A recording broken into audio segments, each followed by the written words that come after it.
बिस्मिल्लाहिर्रहमानिर्रहीम। अस्सलाम वालेकुम स्टूडेंट्स, कैसे हैं आप सब। उम्मीद करती हूँ आप सब बिल्कुल खैरियत से होंगे। स्टूडेंट्स, आज की ये वीडियो बहुत ज़्यादा इंपॉर्टेंट है क्योंकि इसमें हम डिस्कस करेंगे नाइन्थ केमिस्ट्री चैप्टर 7 और इसमें हम ऑब्जेक्टिव डिस्कशन करेंगे फ्रॉम 3 रेफरेंस बुक्स। ठीक है, आपको पता है कि फेडरल बोर्ड में ऐसे बेस्ड एग्जाम्स हो रहे हैं ऑनवर्ड फ्रॉम 2022, तो उसके लिए रेफरेंस बुक्स भी बताई गई हैं, नेशनल बुक फाउंडेशन, केपीके और बलूचिस्तान। और ये चैप्टर इंतहाई इंपॉर्टेंट है। अगर आप चाहते हैं कि आप जो है वो ऑब्जेक्टिव में फुल मार्क्स लें तो आपको इस चैप्टर के एमसीक्यूज़ में बहुत ज़्यादा जो है वो एक्सपर्ट बनना होगा, क्योंकि मोस्टली स्टूडेंट्स के इस चैप्टर के एमसीक्यू रॉन्ग हो जाते हैं। ठीक है, जिसकी वजह से उनके ऑब्जेक्टिव में फुल मार्क्स नहीं आते। अगर आपने ये वीडियो देख ली तो इस चैप्टर का एमसीक्यू आपका रॉन्ग नहीं हो सकता और आपके फुल मार्क्स आएंगे इंशाल्लाह। तो स्टूडेंट्स, इसको आपने फुल वॉच करना है और जो भी आपको पॉइंट्स बताए जाएंगे वो आपने इंपॉर्टेंट पॉइंट्स और टिप्स नोट करनी है। तो सबसे पहले हम नेशनल बुक फाउंडेशन के ऑब्जेक्टिव्स डिस्कस करेंगे। और ऑब्जेक्टिव स्टार्ट करने से पहले मैं आपको बता दूं कि कौन से पॉइंट्स हैं जिसमें से बहुत ज़्यादा ऑब्जेक्टिव पूछा जा रहा है इस चैप्टर में से। ठीक है, सबसे पहले तो आपको इस चैप्टर में, जब आप चैप्टर पढ़ेंगे तो आपको ऑक्सीडेशन स्टेट फाइंड आउट करनी आनी चाहिए। अगर तो आपको ऑक्सीडेशन स्टेट फाइंड आउट नहीं करनी आती तो उसका लिंक डिस्क्रिप्शन में मौजूद है वीडियो का, आप वहाँ से वो जाके वीडियो देख सकते हैं और आप फिर जो है वो इजीली फाइंड आउट कर सकते हैं। अगर आपको ऑक्सीडेशन स्टेट फाइंड आउट नहीं करनी आती तो आपका इस चैप्टर का एमसीक्यू कभी भी ठीक नहीं हो सकता। ठीक है, तो इसमें आपने एक्सपर्ट बनना है। नेक्स्ट है आपके पास, आपको ऑक्सीडेशन रिडक्शन का मतलब पता होना चाहिए कि ऑक्सीडेशन कब होती है, रिडक्शन कब होती है। ठीक है, मींस के इलेक्ट्रॉन गेन को क्या कहते हैं, इलेक्ट्रॉन लॉस को क्या कहते हैं, ये आपको पता होना चाहिए। और जब कोई इलेक्ट्रॉन लॉस कर रहा होता है, ठीक है, इसके लिए दो टर्म्स मैंने आपको बताई थी कि आप याद कर लें, लियो एंड जर। ठीक है, तो इस तरह की कुछ हिंट्स होती हैं, ये आपको याद करनी होती हैं। लियो तो आपको पता है ना, जैसे स्टार होता है ना, स्टार लियो, तो उस लिहाज से स्टूडेंट्स को ये इजीली याद हो जाता है, LEO and GER. LEO means का लॉस ऑफ इलेक्ट्रॉन, ठीक है, यानी L loss of electron, O oxidation और G gain of E electron और आर रिडक्शन। ठीक है, loss of electron oxidation, gain of electron reduction.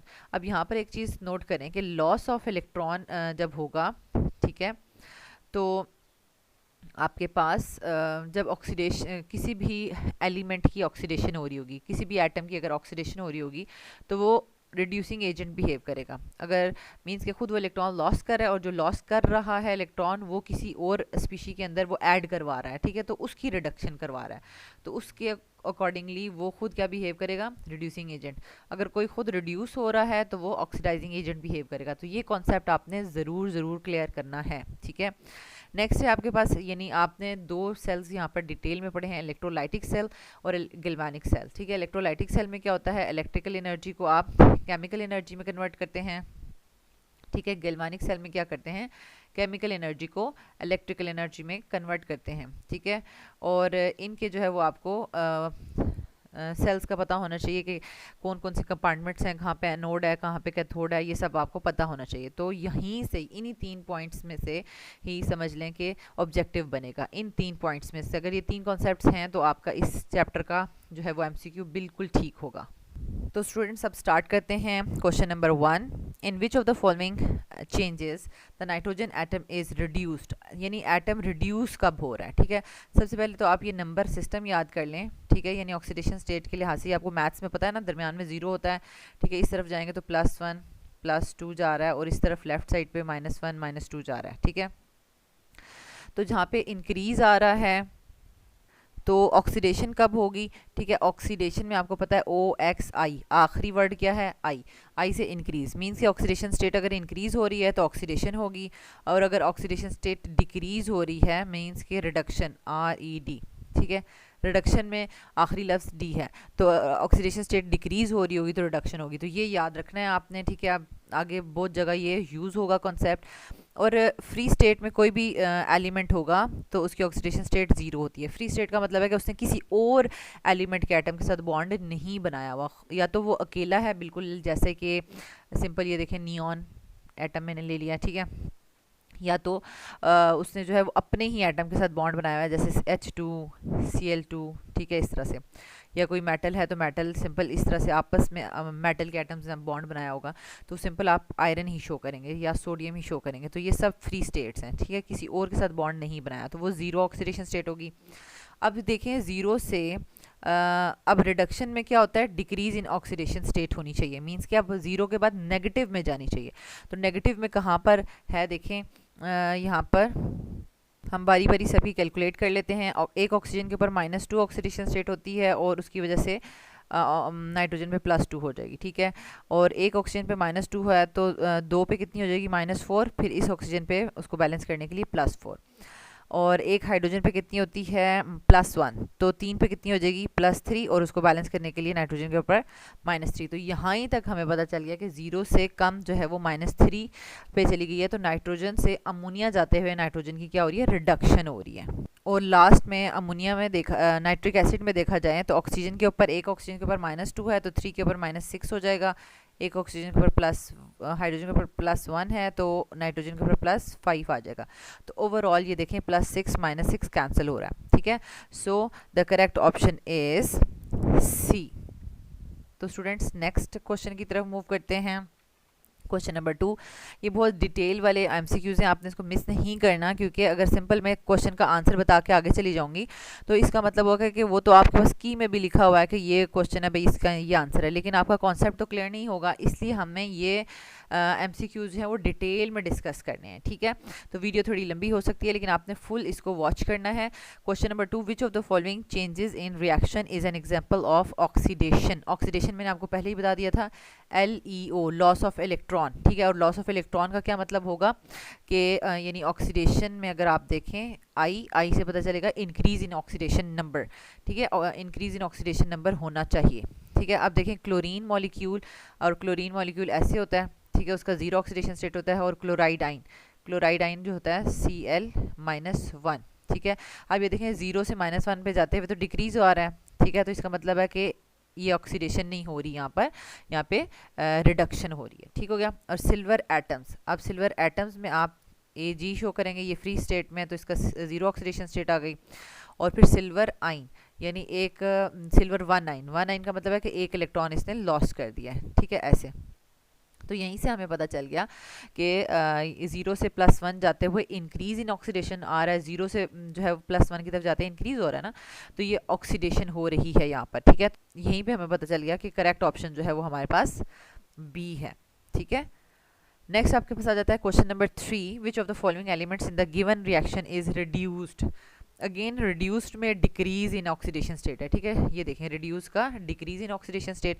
तो अब हम सब में चेक कर लेते हैं, क्योंकि मैंने आपको पहला पॉइंट बताया था कि अगर आपको इस चैप्टर में ऑक्सीडेशन स्टेट फाइंड आउट नहीं करनी आती तो आपका कोई भी इसका शॉर्ट क्वेश्चन भी मुश्किल ही है, ठीक हो, क्योंकि उसमें भी यही पूछा जाता है कि ये जो इक्वेशंस लिखी हुई हैं इसमें से बताएं ऑक्सीडेशन किसकी हो रही है, रिडक्शन किसकी हो रही है, सारा कुछ, ठीक है। तो शॉर्ट क्वेश्चन भी ऐसे आते हैं, ऑब्जेक्टिव भी ऐसे आते हैं। तो आपने इसमें एक्सपर्ट बनना है ऑक्सीडेशन स्टेट फाइंड आउट करने में। अब ये देखें, ये फ्री स्टेट में इसकी ऑक्सीडेशन स्टेट 0 है, ये भी फ्री स्टेट में इसकी ऑक्सीडेशन स्टेट 0 है, ठीक है। एक ऑक्सीजन की -2 होती है, उसको बैलेंस करने के लिए जिंक के ऊपर क्या आ जाएगा, +2। और एक ऑक्सीजन की -2 होती है और एक हाइड्रोजन की +1 होती है, और 2 के ऊपर क्या आ जाएगी, +2। देखें +2 -2 आपस में कैंसिल हो जाते हैं, इसलिए वाटर के ऊपर आपको कोई चार्ज नज़र नहीं आता। अब यहाँ पर देखें डिक्रीज इन ऑक्सीडेशन स्टेट किसकी हो रही है, यानी डिक्रीज इन ऑक्सीडेशन स्टेट किसकी हो रही है, जिंक +2 से 0 में जा रहा है, ठीक है। तो यहाँ पर जिंक की ऑक्सीडेशन स्टेट डिक्रीज हो रही है, ऑक्सीजन की सेम रह रही है -2 और हाइड्रोजन की इंक्रीज हो रही है, ठीक है। तो हमने यहाँ पे डिक्रीज का बताना था, so the correct option is zinc, C. Question number 4 है हमारे पास, which of the following reaction consider the following reaction, in this reaction what does H2S behaves as, H2S क्या बिहेव कर रहा है। पहले तो हमें पता चलना चाहिए कि H2S ऑक्सीडाइज हो रहा है या रिड्यूस हो रहा है। तो देखें क्लोरीन फ्री स्टेट में है, यहाँ पे सल्फर फ्री स्टेट में है, ठीक है। और सल्फर के ऊपर जो है वो -2 और 2 हाइड्रोजन के ऊपर +2, ठीक है। यहाँ पर एक हाइड्रोजन के ऊपर +1 और क्लोरीन के ऊपर -1, ठीक है, -1। अच्छा, तो अब यहाँ पर आप देखें कि उन्होंने किसका पूछा है, H2S क्या कर रहा है, ठीक है। H2S में देखो हाइड्रोजन है और सल्फर है। हाइड्रोजन यहाँ पे भी एक हाइड्रोजन के ऊपर +1 ही है, 2 के ऊपर +2 है, ठीक है। यहाँ पे भी एक के ऊपर +1 है, मतलब कि हाइड्रोजन की ऑक्सीडेशन स्टेट दोनों जगह पे +1 है, ठीक है। यहाँ पर 2 हैं तो इसलिए +2 है, तो यहाँ पे एक है +1, बेसिकली दोनों के ऊपर +1 है। लेकिन सल्फर देखें -2 से 0 में जा रहा है, यानी इंक्रीज इन ऑक्सीडेशन स्टेट हो रही है। क्या हो रही है, इंक्रीज, यानी -2 से 0, -2 से 0 इंक्रीज इन ऑक्सीडेशन स्टेट हो रही है। और इंक्रीज क्या होती है, ऑक्सीडेशन, ठीक है। जब सल्फ़र की यानी H2S जो है पूरा वो ऑक्सीडाइज हो रहा है, तो इसका मतलब है वो खुद ऑक्सीडाइज हो रहा है, तो वो रिड्यूसिंग एजेंट बिहेव करेगा, ठीक है। देखा अब ये कितना इंपॉर्टेंट आपके पास ये कॉन्सेप्ट है। तो ये इसी तरह डायरेक्ट नहीं आता, डिटेल से करने से आएगा, ठीक है। Question number 5, the oxidation state of chromium. Again देखें ऑक्सीडेशन स्टेट फाइंड आउट करना है, इसी तरह के क्वेश्चन आएंगे, तो ये आपको फाइंड आउट करने हैं। डायरेक्ट फाइंड आउट करने का तरीका देखें, -2, एक ऑक्सीजन के ऊपर -2 होता है और 7 के ऊपर कितना हो जाएगा, -14, ठीक है। ये हम थोड़ा सा साइड पे करके लिख लेते हैं, ठीक है, इधर लिख लेते हैं, -14 ऑक्सीजन के ऊपर आ जाएंगे। अच्छा, और फिर क्रोमियम का तो हमने फाइंड आउट करना है ना, और एक पोटेशियम के ऊपर +1 होता है क्योंकि ये ग्रुप 1 का एलिमेंट है, और 2 के ऊपर कितना हो जाएगा, +2। अब यहाँ पर क्या आना चाहिए कि ये पूरा का पूरा ओवरऑल जो है वो 0 हो जाए, ठीक है। तो यहाँ पर आना चाहिए +12, क्योंकि +12 और 2 क्या हो जाएगा, +14, और -14 आपस में कैंसिल हो जाएगा। अब हमें पता चला कि 2 क्रोमियम के ऊपर +12 चार्ज है, तो एक क्रोमियम के ऊपर कितना हो जाएगा, +6, ठीक है। तो ये शॉर्ट मेथड है फाइंड आउट करने का, लेकिन अगर आपको 3 मार्क्स का क्वेश्चन आएगा तो आपने डिटेल में इक्वेशन बना के सॉल्व करना है, जैसे आपकी बुक में सॉल्व हुआ है, ठीक है। ये डायरेक्ट मेथड है ऑब्जेक्टिव सॉल्व करने का। So the correct option is B, 6, ठीक है। Which of the following, question number 6 क्या है, which of the following is not true about the galvanic cell. अब गैल्वेनिक सेल आपके पास क्या है, गैल्वेनिक सेल देख लें पहले। ये गैल्वेनिक सेल बना हुआ है, ठीक है। इसमें देख लें एक जो है वो इलेक्ट्रोड एनोड बिहेव कर रहा है और एक कैथोड बिहेव कर रहा है, ठीक है। एनोड पे हमेशा ऑक्सीडेशन ही हुआ करेगी, ठीक है, और कैथोड पे क्या हुआ करेगी, रिडक्शन हुआ करेगी। और इलेक्ट्रॉन्स भी हमेशा एनोड टू कैथोड ही जाएंगे। तो ये आपने याद रखना है कि A to C यानी अल्फ़ाबेटिकली, A पहले आता है और C बाद में आता है, यानी इलेक्ट्रॉन की डायरेक्शन आउटसाइड द सर्किट, क्योंकि इनसाइड द सर्किट तो इलेक्ट्रॉन्स तो मूव नहीं करते ना, इनसाइड द सर्किट तो आइंस मूव करते हैं और इलेक्ट्रॉन्स तो वायर में ही मूव करते हैं, तो वो हमेशा कहाँ से जाया करेंगे, एनोड टू कैथोड ही जाया करेंगे, और एनोड पे ऑक्सीडेशन ही हुआ करेगी और कैथोड पे रिडक्शन ही हुआ करेगी, ठीक है। तो अब हम देख लेते हैं इसके ऑप्शंस क्या हैं। तो स्टूडेंट्स यहाँ पर हमारे पास फर्स्ट लिखा हुआ है कि कैथोड पे रिडक्शन होगी, किस चीज़ की, कैटाइंस की, ठीक है। कैटाइंस आकर इलेक्ट्रॉन गेन करेंगे, रिड्यूस होंगे, ये ठीक है। एनोड पे ऑक्सीडेशन होगी और एनाइंस आएंगे, वो अपने इलेक्ट्रॉन लॉस करेंगे, ठीक है। लेकिन जो थर्ड ऑप्शन है electrons flow from cathode to anode, ये गलत है, ये हमेशा एनोड टू कैथोड जाएंगे, ठीक है। और लास्ट वाला भी ठीक है, oxidation occurs at anode. So the correct option is C. Next है question number 7, which of the following is not true about the Daniell cell. अब डैनियल सेल के लिए क्या चीज़ ठीक नहीं है, गैल्वेनिक सेल को ही डैनियल सेल कहते हैं। अब इसमें क्या है कि half cell of an active metal acts as a cathode. अब एक्टिव मेटल का क्या मतलब है कि अब देखें ये जो आपने पीछे देखा है यही आपके पास डैनियल सेल है, गैल्वेनिक सेल। अब दोनों मेटल्स होती हैं, ठीक है, यानी जिंक भी मेटल है और कॉपर भी मेटल है। इन दोनों में से एक एक्टिव मेटल होगी और एक मोर एक्टिव होगी और एक लेस एक्टिव होगी, ठीक है। जो मोर एक्टिव मेटल होगी ना वो अपने इलेक्ट्रॉन लॉस करेगी, ठीक है, और उस पर क्या होगी, ऑक्सीडेशन। जो लेस एक्टिव है, ठीक है, तो वही बात है कि उसको गेन करने पड़ेंगे। हालांकि मेटल्स इलेक्ट्रॉन गेन नहीं करती, लेकिन उसको मजबूरन इलेक्ट्रॉन गेन करके रिडक्शन शो करनी है, ठीक है। ये लेस एक्टिव मेटल है और ये मोर एक्टिव मेटल है, ठीक है। तो मोर एक्टिव मेटल की हमेशा क्या होती है, ऑक्सीडेशन, ठीक है। तो यहाँ पर देखें क्या लिखा हुआ है कि half cell of an active metal acts as a cathode, cathode पे तो रिडक्शन होती है, ठीक है। तो ये वाला पॉइंट जो है वो रॉन्ग है, ठीक है, बाकी सारे पॉइंट्स जो हैं वो ठीक है। नेक्स्ट है question number 8, which of the following do not involve electrolytic process. Electrolytic process किस में नहीं होता। अब इलेक्ट्रोलाइटिक क्या होता है कि इलेक्ट्रिसिटी को यूटिलाइज करते हुए आपने कोई ना कोई केमिकल चेंज लाना है, ठीक है, केमिकल चेंज, यानी केमिकल एनर्जी में कन्वर्ट कर रहे हैं, कुछ ना कुछ चीज़ यानी किसी मेटल को प्योरीफाई कर रहे हैं, कोई नई चीज़ बना रहे हैं, लेकिन इलेक्ट्रिसिटी को यूज़ करते हुए। तो अब देखें किस प्रोसेस में इलेक्ट्रिसिटी यूज़ नहीं हो रही।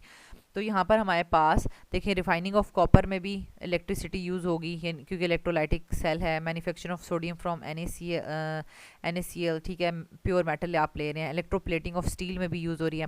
लास्ट में है reduction of metal oxide by reducing agent, ठीक है। ये एक इलेक्ट्रोलाइटिक प्रोसेस नहीं है, क्योंकि इसमें आप रिड्यूसिंग एजेंट्स को यूज़ करते हुए काम कर रहे हैं। यहाँ पे इलेक्ट्रिसिटी इन्वॉल्व नहीं है। नेक्स्ट है आपके पास क्वेश्चन नंबर 9, गैल्वेनाइजिंग क्या है, ठीक है। तो गैल्वेनाइजिंग बेसिकली क्या होता है, जब हम किसी मेटल को जिंक से कोटिंग कर देते हैं उसको हम गैल्वेनाइजिंग कहते हैं। नेक्स्ट है आपके पास लास्ट नेशनल बुक फाउंडेशन का last objective, which of the following is true for Nelson cell. तो नेल्सन सेल आपके पास यहाँ पर देखें, ये देख लें, ये नेल्सन सेल बना हुआ है। नेल्सन सेल आपने लॉन्ग के लिए बहुत इंपॉर्टेंट है, इसको तैयार करना है। बेसिकली आपने ब्राइन सोल्यूशन को यूटिलाइज करते हुए सोडियम हाइड्रोक्साइड यहाँ पर प्रिपेयर कर रहे हैं।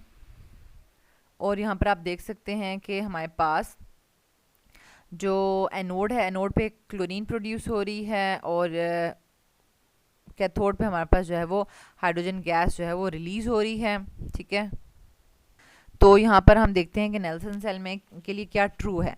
तो अभी हमने देखा कि क्लोरीन जो है वो एनोड पे प्रोड्यूस हो रही थी, ठीक है। तो ये वाली स्टेटमेंट ट्रू है, बाकी सब जो है वो फॉल्स हैं। Sodium metal is produce, sodium metal तो हम प्रोड्यूस ही नहीं कर रहे। हाइड्रोजन गैस जो है वो एनोड पे प्रोड्यूस हो रही है, ये रॉन्ग है। Sodium ions are not reduced at cathode, ये भी रॉन्ग है, ठीक है। तो स्टूडेंट्स यहाँ तक आपको पता चल गया होगा कि किस तरह के क्वेश्चंस इसमें से आएंगे, ऑक्सीडेशन स्टेट और इलेक्ट्रोलाइटिक और गैल्वेनिक सेल की कॉन्सेप्ट्स। तो स्टूडेंट्स नेक्स्ट हम जो है वो आप डिस्कस करेंगे 9th केमिस्ट्री ऑब्जेक्टिव डिस्कशन के के पिशावर बोर्ड, ठीक है। तो इसमें चैप्टर 7 इलेक्ट्रोकेमिस्ट्री, ठीक है। इसमें भी 10 MCQs हैं। अच्छा, इसका हम स्टार्ट करते हैं।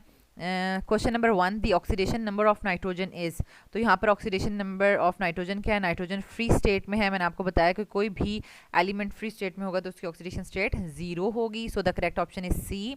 Question number 2, what is the oxidation number of carbon in methanol, ठीक है। तो अब इसको हम डायरेक्ट फाइंड आउट कर लेते हैं। एक हाइड्रोजन के ऊपर +1 होता है, ऑक्सीजन के ऊपर -2 होता है, ठीक है। और अगेन 3 हाइड्रोजन्स के ऊपर +3 हो जाएगा, ठीक है।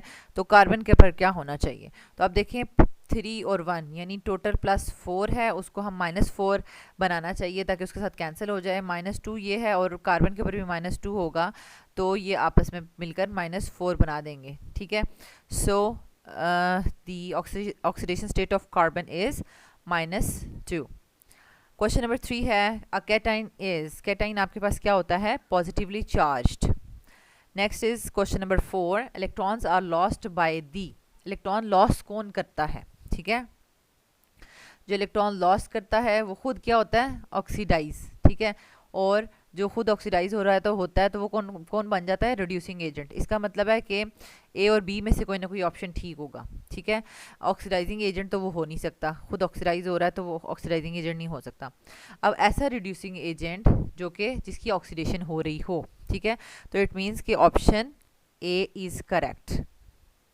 Next is question number 5. What is the oxidation number assigned to manganese in KMnO4? एक ऑक्सीजन के ऊपर -2 होता है तो 4 के ऊपर कितना हो जाएगा, -8, ठीक है। और एक पोटेशियम के ऊपर +1 होता है, ठीक है। तो अब मैग्नीज के ऊपर क्या होना चाहिए ताकि ये एज अ होल जो है वो 0 हो जाए, इसके ऊपर +7 होना चाहिए, ठीक है। +7 होगा तो +7 माइनस +1 जो है वो +8 बन जाएंगे, जो कि -8 के साथ कैंसिल हो जाएंगे। So the correct option is A, +7। Next है question number 6, in a particular redox reaction the oxidation number of phosphorus change from -3 to 0, यानी उसकी क्या हो रही है, इंक्रीज हो रही है, ऑक्सीडेशन स्टेट इंक्रीज हो रही है, ठीक है। इंक्रीज हो रही है तो इसका मतलब क्या है, ऑक्सीडेशन हो रही होगी, ठीक हो गया। From this information it may conclude that phosphorus में क्या हो रहा है, यानी वो ऑक्सीडाइज हो रहा है या रिड्यूस हो रहा है, ठीक है। तो हमें वैसे ही पता चल गया कि ऑक्सीडेशन स्टेट इंक्रीज हो रही है तो ऑक्सीडाइज हो रहा होगा। इट मीन्स के सेकंड और या फोर्थ ऑप्शन में से कोई ठीक होगा, ठीक है। और अब वो ऑक्सीडाइज तो हो रहा है, तो क्या इलेक्ट्रॉन लॉस करके ऑक्सीडाइज होता है या गेन करके? लॉस करके होता है, ठीक है। So the correct option is B. ठीक हो गया। ये सारे के सारे कॉन्सेप्चुअल क्वेश्चन हैं स्टूडेंट्स। अगर आपने ऑक्सीडेशन स्टेट के कॉन्सेप्ट को बहुत अच्छा समझ लिया है तो आप इनको इजीली कर सकते हैं और आपके फुल मार्क्स जो हैं वो ऑब्जेक्टिव में आ सकते हैं। Question number 7, which statement is true for electrochemical cell? Electrochemical cells क्या होते हैं? इलेक्ट्रोकेमिकल सेल्स की आगे टाइप्स होती हैं, इलेक्ट्रोलाइटिक सेल और गैल्वेनिक सेल, ठीक है। तो इसके बारे में मतलब आपने दोनों के लिए एक जर्नल चीज़ पढ़ी हुई है। देखें जैसे लिखा हुआ है कि oxidation occurs at anode, oxidation हमेशा एनोड पर ही होगी। अब ये देखें रिडक्शन एनोड पर होगी, ये भी रॉन्ग है, ठीक है। क्या ऑक्सीडेशन रिडक्शन दोनों पे ही होती हैं? नहीं, दोनों पे तो नहीं होती, ठीक है। तो इट मीन्स कि ऑप्शन ए करेक्ट है, ऑक्सीडेशन हमेशा एनोड पर ही होगी, ठीक है। Next is question number 8, in which of the following does sulphur has an oxidation number? Sulphur का ऑक्सीडेशन नंबर +7 किस में है? तो ये आपको बारी बारी कैलकुलेट करना है, ये आप खुद कैलकुलेट करें और करेक्ट ऑप्शन है डी, ठीक है। नेक्स्ट है question number 9, what happens to the reducing agent in an oxidation reduction reaction? Oxidation reduction reaction में रिड्यूसिंग एजेंट क्या करता है, ठीक है। रिड्यूसिंग एजेंट मैंने आपको बताया है ना कि रिड्यूसिंग एजेंट खुद ऑक्सीडाइज होता है, ठीक है। और ऑक्सीडाइज का मतलब है कि वो इलेक्ट्रॉन लॉस कर रहा है, ठीक है। तो इट मीन्स कि option B is correct, it is oxidize as it loses electrons. And last question is, in an electrochemical cell electrons travel in which direction? तो ये हमेशा मैंने आपको बताया है कि यानी इलेक्ट्रॉन्स हमेशा एक्सटर्नल सर्किट में होंगे, ठीक है। सॉल्ट ब्रिज में नहीं होंगे, सॉल्ट ब्रिज में आयंस मूव करते हैं। तो इसका मतलब है कि ऑप्शन ए या सी में से कोई करेक्ट होना चाहिए। और अगेन मैंने आपको बताया था कि एनोड टू कैथोड हमेशा मूव करेंगे, ए टू सी, ठीक है। So the correct option is ए। तो स्टूडेंट्स यहाँ पे भी हमने जो है वो कॉन्सेप्ट क्लियर था, तो बहुत इजीली हमें जो है वो ये क्वेश्चंस के आंसर्स फाइंड आउट हो गए हैं। बार बार ऑक्सीडेशन स्टेट फाइंड आउट करने के क्वेश्चंस आते हैं और कॉन्सेप्ट जो है वो इलेक्ट्रोलाइटिक और गैल्वेनिक सेल का पूछा जाता है। लास्ट में हम जो है वो 9th केमिस्ट्री बलूचिस्तान कोयटा की जो बुक है उसके क्वेश्चंस ऑब्जेक्टिव डिस्कस करेंगे, ठीक है। चैप्टर 7 इलेक्ट्रोकेमिस्ट्री, इसमें जस्ट 5 MCQs हैं। Let's start. Question number 1, semiconductors are the species that. अब देखिए कंडक्टर्स जो हैं वो इजीली इलेक्ट्रिसिटी कंडक्ट करते हैं, तो जो सेमीकंडक्टर्स होते हैं they do not conduct electricity easily, ठीक है। बी ऑप्शन करेक्ट है। नेक्स्ट है क्वेश्चन नंबर 2, ऑक्सीडेशन का क्या मतलब है, ठीक है। ऑक्सीडेशन का क्या मतलब है? Removal of electrons. ये बहुत ही सिंपल इस बुक में जो है क्वेश्चन पूछे गए हैं। Question number 3, oxidation state is the. Oxidation state होती क्या है? बार बार आपसे क्वेश्चन पूछा जा रहा है भाई ऑक्सीडेशन स्टेट फाइंड आउट करें, स्टेट फाइंड आउट करें। तो ऑक्सीडेशन स्टेट का मतलब है कि जो उस वक्त उसके ऊपर जो भी चार्ज है, जैसे कि अगर जिंक इस फॉर्म में है तो इसके ऊपर 0 चार्ज है, लेकिन अगर ZnCl2 की फॉर्म में है, ठीक है, तो इसके ऊपर जो है वो +2 चार्ज है। मींस कि उस वक्त देखने में, एपरेंट का मतलब है उस वक्त देखने में जो भी स्पीशी है उसके ऊपर जो भी चार्ज आ रहा होता है, ठीक है, तो वो उसका ऑक्सीडेशन स्टेट होती है। So it is an apparent charge. Next is question number 4, the electroplating prevents. तो इलेक्ट्रोप्लेटिंग असल में कर क्या रही होती है? कोई भी अगर हमने जैसे आयरन है, आयरन का कोई मेटल का पीस है, उसको हमने जंग लगने से बचाना है, ठीक है, तो यानी उसके ऊपर हमने इलेक्ट्रोप्लेटिंग कर देनी है, ठीक है। इलेक्ट्रोप्लेटिंग बेसिकली ऑक्सीडेशन को रोक रही होती है, ठीक है, क्योंकि एयर के साथ डायरेक्ट टच में आ जाती है मेटल, तो उसकी ऑक्सीडेशन हो जाती है, और जब ऑक्सीडेशन हो जाती है तो वो कोरोड हो जाती है। सो इलेक्ट्रोप्लेटिंग प्रिवेंट्स ऑक्सीडेशन, ठीक है। लास्ट क्वेश्चन है हमारे पास, steel is an alloy of. तो स्टूडेंट्स ये हमारे पास डिफरेंट मेटल्स आपस में मिलकर एलॉयज बनाती हैं। तो स्टील में कौन कौन सी मेटल्स होती हैं? आयरन, क्रोमियम एंड निकल, ठीक है। तो ये एक नॉलेज बेस्ड क्वेश्चन है, ये तो याद ही करना होगा कि कौन सी एलॉय में कौन कौन से मेटल्स होते हैं। आई होप सो कि आपको इलेक्ट्रोकेमिस्ट्री चैप्टर 9th केमिस्ट्री तीनों बुक्स में से ऑब्जेक्टिव बहुत अच्छे से आ गए होंगे। अब इंशाल्लाह अगर आपने ये वीडियो पूरी देखी है तो आपके जो है वो ऑब्जेक्टिव में फुल मार्क्स होंगे, क्योंकि ऑब्जेक्टिव में कटते ही इसी चैप्टर के न्यूमेरिकल्स के मार्क्स कटते हैं। अगर आपके इसमें पूरे हैं तो इसका मतलब है बाकी चैप्टर के तो बहुत ईजी होते हैं। अगर आपको फिर भी कोई क्वेश्चन है तो आप कमेंट बॉक्स में पूछ सकते हैं। Thank you so much students for watching this video. अगर आपको ये वीडियो अच्छी लगी है तो आप इसको ज़रूर लाइक करें, चैनल के बटन को सब्सक्राइब करें और बेल के आइकन को जरूर प्रेस कर दें ताकि न्यू आने वाले लेक्चर्स का नोटिफिकेशन आपको मिलता रहे। और इस वीडियो को अपने क्लास फेलोज़ के साथ शेयर करना मत भूलें। Thank you.